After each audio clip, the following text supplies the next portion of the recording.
that? Well, he named her Connie Hope, and that's what he meant her function to be in.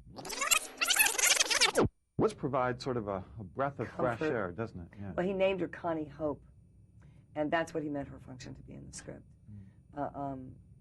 That she is sort of a ray of hope in his life and in their lives. But, you know, I think it's wonderful that she kind of comes to them as bruised as they are. I mean, she is not a person who's like little Mary Sunshine coming in either. You know, she's got to get her own stuff. You don't really, it's not written in it, you don't really know too much about it in the film, but I do feel like it's there. So that's good. You know, that it's not as though she doesn't understand what's going on because she hasn't been through some version of some of the stuff herself. How interesting is that, or how that process as an actor or an actress where you sort of, not invent, but really sort of create your own sort of backstory and side story and front story and all-around story about the character. Yeah, and I talked to Victor about it, too. I mean, yeah. Victor and I did some talking about where she has come from, and what kinds of things, how she's been affected by it and all that stuff.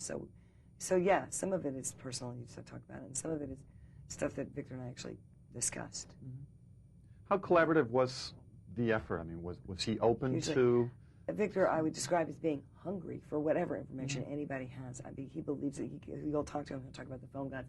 He believes that the film is, you know, gets its own engine going, and then you kind of set that into motion and follow it along. I asked him.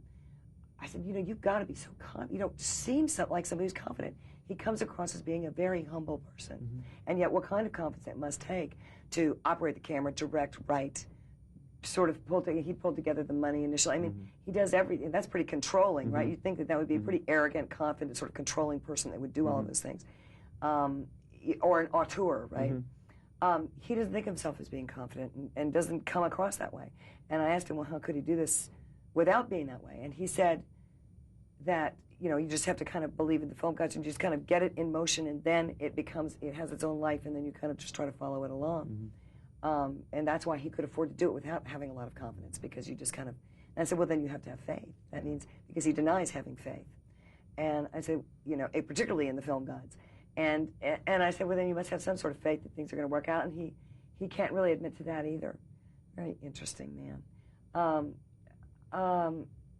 I think that the long and the short of it is, when we were on the set, it struck me how kind he was to every single person there. I mean, the PA was as important as, and now I realize that it's because they are as important in his mind. Because any kind of feedback that he's getting from anywhere, and I said, how much time do you